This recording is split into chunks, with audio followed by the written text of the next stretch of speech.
Guten Tag alle, Herr Wallis here. Today I want to talk to you about adjectives in German. Adjectives are words that describe a noun, and in German there are two basic types of adjectives. And these types are kind of based on where the adjectives are placed in relationship to the noun they are describing. So predicate adjectives are adjectives that appear to the right of the noun they're describing, and they're normally separated from the noun by a verb at the very least. For example, der Hund ist nett, the dog is nice. Nice here describes the dog, and it's in the predicate or after the verb. Attributive adjectives are adjectives that immediately precede a noun located to its left. And in German, these adjectives can be declined, meaning they will develop endings depending upon the case and gender of the noun they are describing. So that's why when you look at this example, ich habe einen netten Hund, that netten is ending in en because it has been declined or changed to fit with the noun to its right. Okay, so let's get used to this idea of declension.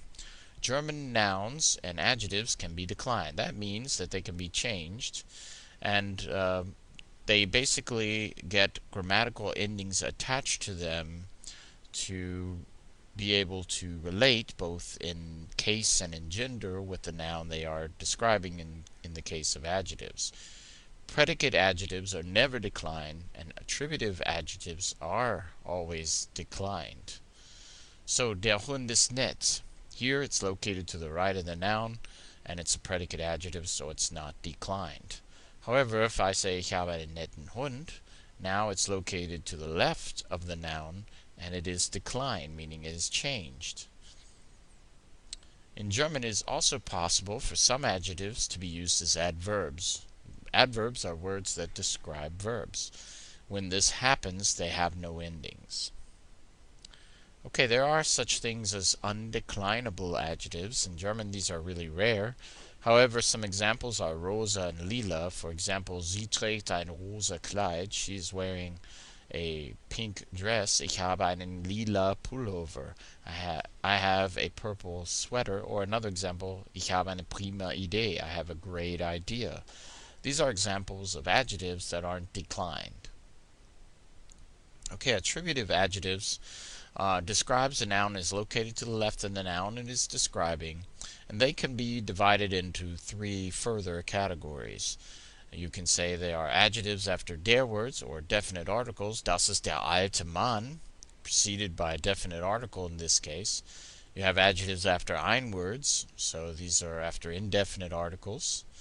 And then you have adjectives that are not preceded by an article. So, for example, gutes Brot, standing alone, there's no der, die, or das in front of it, or no ein, or even an indefinite article, okay? So these are basic three different categories, and we're going to look at each one here a little closer. Let's start with attributive adjectives after der words. Okay, so we just have the four cases here across the top: nominative, accusative, dative, and genitive.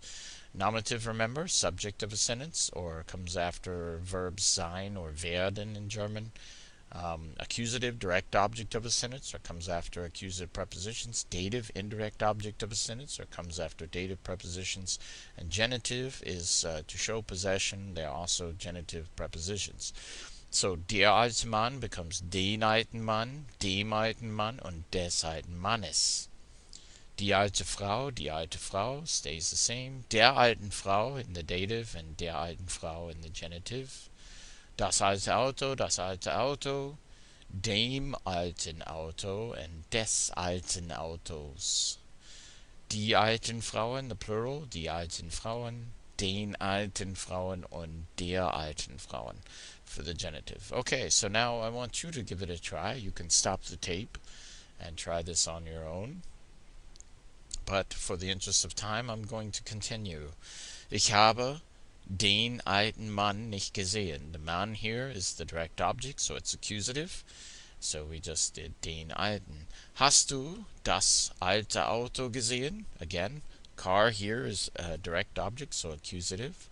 Ich habe mit dem alten Hund gespielt, so now we are following a dative preposition, mit.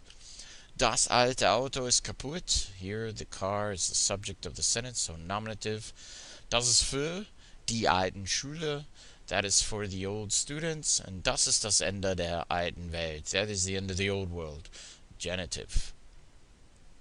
Okay, so now let's look at the attributive adjectives for ein words. How do they react? Now we're going to use mine so that we can do the plural as well. And mine is considered an ein word, although it's really a possessive pronoun as well. Mein alter Hund, meinen alten Hund, meinem alten Hund und meines alten Hundes. For feminine nouns, meine alte Katze, meine alte Katze, meiner alten Katze, meiner alten Katze for genitive. For neuter nouns, mein altes Auto,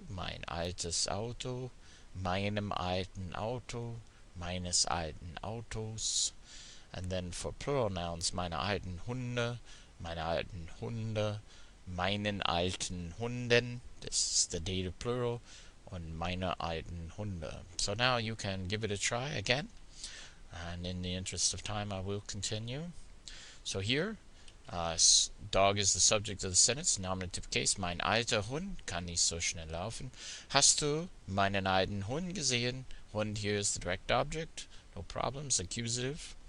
Hat mit meinem alten Hund gespielt. So here we have a dative preposition again, mit. Mein altes Haus ist so alt. Well, that's sort of redundant, but there it goes. Das war das Ende meines alten Lebens. That was the end of my old life. Genitive. And ich habe mit meiner alten Katze gespielt. Okay. Now, unpreceded adjectives. These are adjectives that are not preceded by either a definite or indefinite article. So, neuer Mut. Mut is courage. New courage. Neuen Mut if it was accusative. Neue Mut and neuen Mutz. Neue Macht. Macht is power, new power. Alte Macht, old power. Alte Macht und alte Macht. Neues Brot, neues Brot. Neuem Brot, neuen Autos. And then neue Ängste. Ängste are fears. Neue Ängste, neuen Ängsten, neue Ängsten. Okay. So, let's try it. You give it a try here. And if you want to stop the tape or stop the video, I will continue. Ich mag klassische Musik. Trinkst du kaltes Mineralwasser? Es gibt gutes Essen in Deutschland. Ich sehe gern alte Filme. Okay, general rules for adjectives. Some rules to keep in mind. All adjectives in a series will take the same ending. So, sie hat schöne grüne Augen. She has pretty green eyes. Plural noun is in the accusative here. That's what she has. So, it's a direct object. And the two adjectives are ending in the same endings as it would for one. Das ist ein schönes neues Auto. Singular neuter noun in the nominative because it comes after a conjugation of the verb sein. In this case, ist. And the adjectives are the same. So, these are important things to remember. Okay, another rule is adjective stems ending in er and el. Drop the stem e when they have adjective endings. So if you have teuer, for example, it means expensive, but what we're going to do is we're going to drop that e, push it together, and then add the ending er, because computer is a der word, masculine noun. It's in the nominative case because it comes after conjugation of ist, or sein rather, which is ist. And it has an indefinite article preceding it. Okay, the adjective hoch also drops the C when you use it to describe an adjective. So hoch means high, so we drop the C and we say das ist ein hoher Berg, that's a high mountain. Okay, and this should be computers in the nominative. I'm sorry, the mountain, rather, Berg is in the nominative with the ein word. To fix that.